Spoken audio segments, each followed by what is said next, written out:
ناظرین، تحریک لبیک پاکستان نے مولانا سعد حسین رضوی کو ان کی جماعت کی شورا نے ان کے والد علامہ خادم حسین رضوی کی وفات کے بعد نیا امیر بنا دیا ہے۔ علامہ خادم حسین رضوی کی ولولہ انگیز قیادت میں تحریک لبیک پاکستان ایک مذہبی قوت کے بعد پاکستانی سیاست میں بھی اپنا لوہا منوانے میں کامیاب رہی تھی۔ مسلمانوں میں عقیدہ ختم نبوت صلی اللہ علیہ وآلہ وسلم اور شاعر اسلام کا تحفظ اس مذہبی جماعت کا اولین نصب العین ہے۔ حکومت اور علامہ خادم حسین رضوی کے درمیان ہونے والے معاہدے پر عمل درآمد کا وقت آئندہ 3 ماہ میں مقرر تھا۔ اب ان بدلتے ہوئے لمحات میں اس جماعت کی نئی اور نوجوان قیادت کا اب ایک نئے سرے سے امتحان ہوگا اور انہیں اپنی صلاحیتیں اور قیادت منوانے کا بھرپور موقع ملے گا، اور یوں اس ابھرتی ہوئی مذہبی جماعت کے مستقبل کو لے کر کئی خدشات عوام میں زیر بحث ہیں۔ ہمارے ساتھ موجود ہیں تحریک لبیک پاکستان کے نئے سربراہ سعد حسین رضوی صاحب، ان سے تمام معاملات پر بات چیت کریں گے۔ بہت شکریہ سعد حسین رضوی صاحب اس حوالے سے اپنا وقت دینے کے لیے۔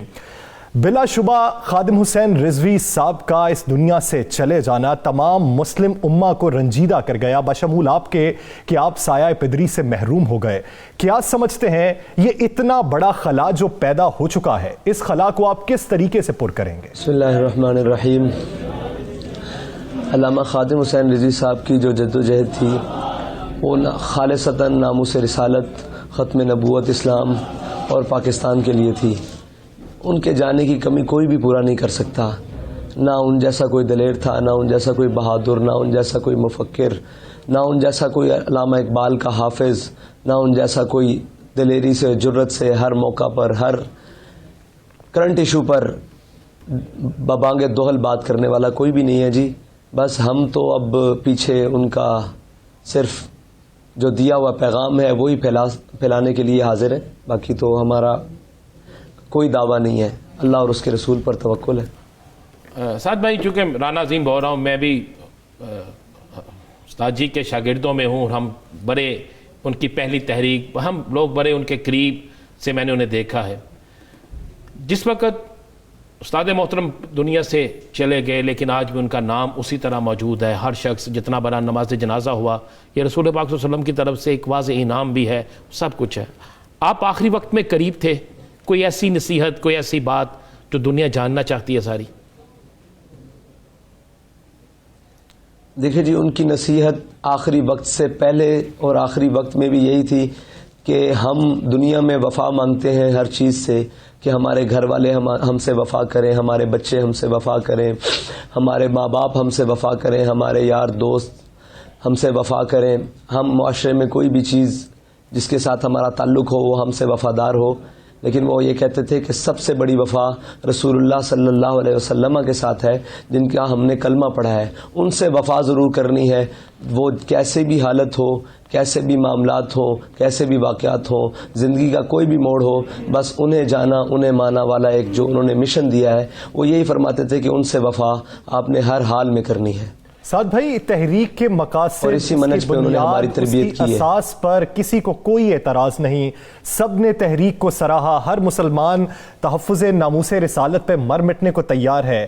علامہ صاحب کے انداز بیان کو لے کر ایک مخصوص طبقہ تنقید کیا کرتا تھا، آپ کیا سمجھتے ہیں کہ علامہ صاحب کا وہ جو مخصوص انداز بیان تھا جس سے تحریک کو اتنی بڑی شکل ملی، وہ موجودہ وقت کے لیے کتنا ضروری ہے؟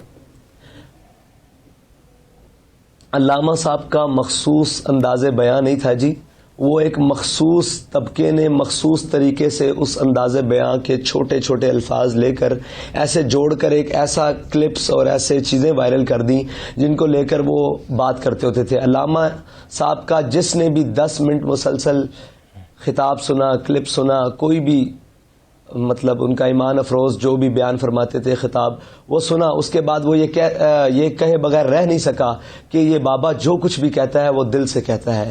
تو وہ جو ایک پروپیگنڈا کیا گیا تھا، وہ فیض آباد دھرنے کے بعد ایک باقاعدہ ہر جگہ ان کے ونگز موجود ہیں، اس ملک کے اندر اور اس ملک سے باہر۔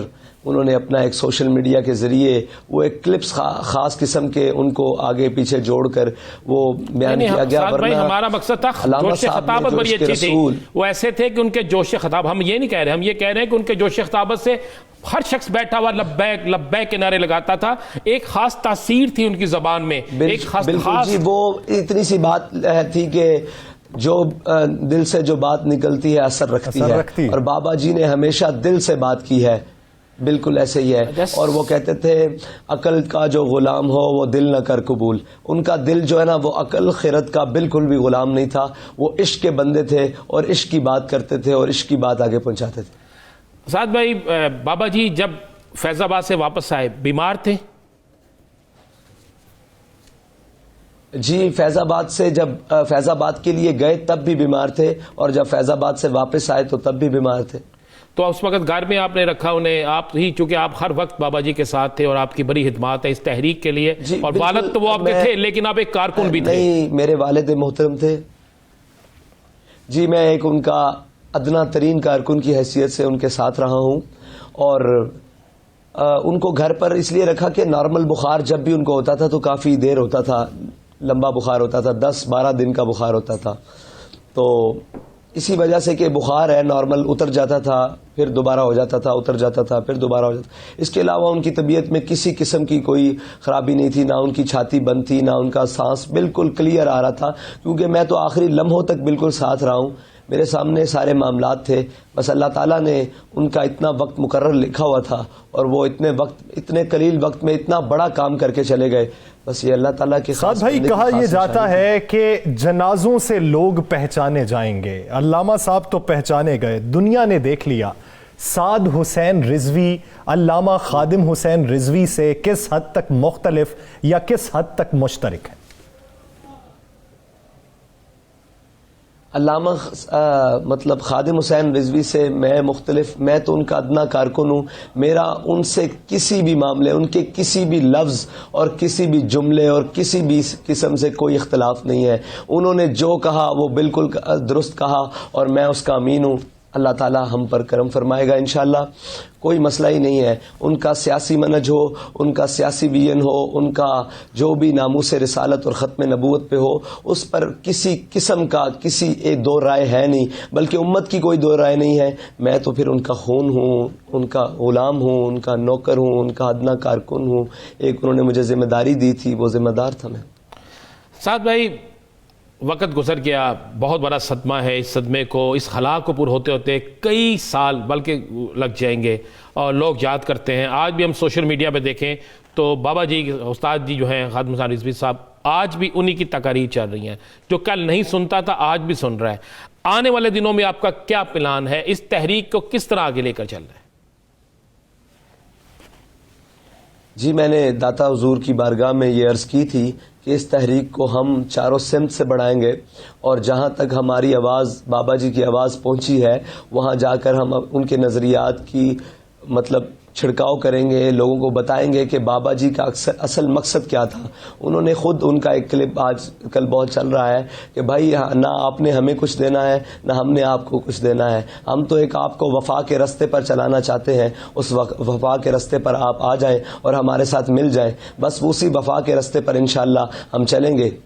سعد بھائی، فیض آباد دھرنے کے موقع پر دھرنا جو منسوخ کیا گیا، حکومت کے ساتھ جو ایگریمنٹ ہوا، ان شکوں پر 3 مہینے کا وقت ہے.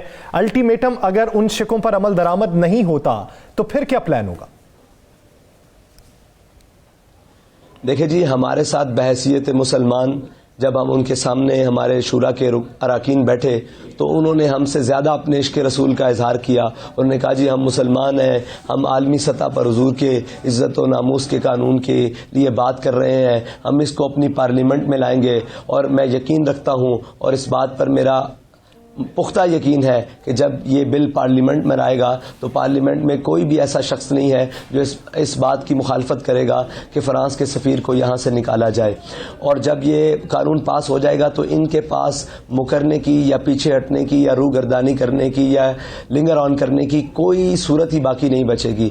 یہ جب جیسے ہی آئے گا انشاءاللہ ہم خود تمام پارلیمنٹیرینز کے پاس کوشش کریں گے، ان کو جائیں اور ان کو بتائیں کہ یہ مسئلہ کیا ہے. یہ مسئلہ ناموس رسالت کا ہے، آپ کو آپ کی MNA شپ مبارک، آپ کو آپ کے تمام TA DA ساری چیزیں مبارک، لیکن حضور کی عزت کے لیے ہم آپ کے پاس ایک بات لے کر آئے ہیں کہ جیسے ہی یہ بل یا قانون جو بھی چیز ہے اس کو گورنمنٹ کسی بھی سطح پر سے لے کر اس کو پارلیمنٹ میں لائے تو آپ اس کی بھرپور حمایت کریں. تو ان کے پاس کسی قسم کا روگردانی کا کوئی رستہ بچا نہیں ہے. اور میرے آقا مولا صلی اللہ علیہ وسلم کا فرمان علی شان ہے کہ مومن بزدل تو ہو سکتا ہے، جھوٹا نہیں ہو سکتا. ہمیں اس بات پر یقین ہے کہ انشاءاللہ یہ اپنے جو انہوں نے ہمارے اراکین شورا کے ساتھ ایک باقاعدہ پیپر پر ایگریمنٹ کیا ہے اور اس کے بعد ہم نے دھرنا ختم کیا تھا، اس کو یہ پورا کریں گے. نہیں اسی طرح ہے بالکل، چونکہ میرے بھی نوٹس پہ ہیں، وہ سارے کام ہو رہے ہیں اور انشاءاللہ تعالیٰ ایک مسلمان ہونے کی حیثیت سے ہر شخص یہ ضرور درست کہ آپ کا بزدل تو ہو سکتا ہے، منافق نہیں ہو سکتا، تو ضرور کریں گے. مجھے یقین ہے کہ اور چونکہ اب تو سب نے دیکھ لیا کہ جس طرح رضوی صاحب کی نماز جنازہ میں بغیر ٹرانسپورٹ کے، بغیر کسی لالچ کے، بلکہ عشق میں لوگ آئے تو اس کی انتہا ہو گئی نا، یہ تو ایک تاریخ بن گئی. اب آپ نے اس وقت بھی اس دن بھی آپ اس تحریک کے امیر بن گئے. بڑا مشکل کام ہے سعد بھائی، بڑا مشکل کام ہے یہ تحریک کا امیر بننا، یہ کانٹوں کی سیج ہے. تو کیا آپ اس کے لیے ذہنی طور پر تیار تھے، مجبور کیا گیا، یا ایک مشن سمجھ کر اس کو آپ نے قبول کر لیا؟ دیکھیں جی، میں امیر بنا نہیں، مجھے بنا دیا گیا. اور ذہنی طور پر تو ہم نے کبھی سوچا ہی نہیں تھا کہ بابا جی کے بغیر، اپنے امیر محترم کے بغیر، اپنے قائد، اپنے مرشد کے بغیر کبھی ایک زندگی میں سانس بھی لیں گے. لیکن اللہ تعالیٰ کی رضا کے ساتھ ہم راضی ہیں اور بہر صورت راضی ہیں اور ہر طرح سے راضی ہیں.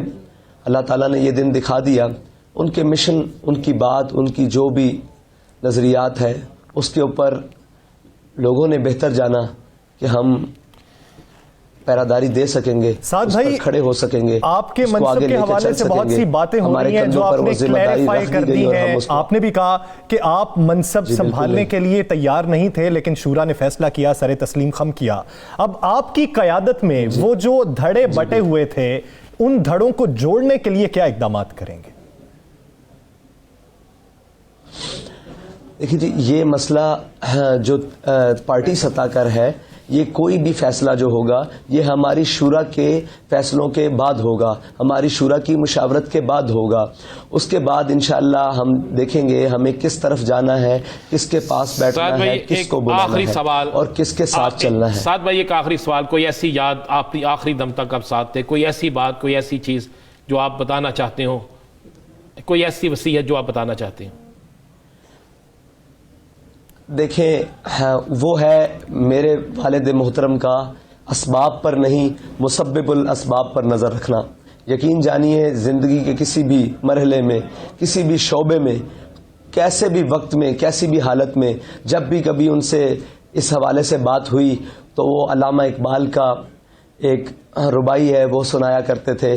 جب میں ان سے کہا کرتا تھا کہ یہاں پیسے نہیں ہیں، یہاں کھانے کو نہیں ہے، یہاں بیٹھنے کو نہیں ہے، یہاں مہمان آتے ہیں، ان کو فیسیلیٹیٹ کرنے کے لیے کوئی چیزیں نہیں ہیں، تو آپ فرماتے تھے اگرچہ زر بھی ہیں جہاں میں قاضل حاجات، جو فقر سے میسر ہے تبنگری سے نہیں، سبب کچھ اور ہے تو جس کو خود سمجھتا ہے، زوال بندہ مومن کا بے زری سے نہیں. اور آخری شعر فرماتے تھے، خواہش رکھتے ہیں، دعا کرتے ہیں کہ آپ لاہور کے افکار اور فلسفے کو جسے خادم صاحب نے آگے بڑھایا، آپ بھی آگے بڑھائیں. بہت سی نیک خواہشات اور نیک تمنائیں آپ کے لیے ہیں.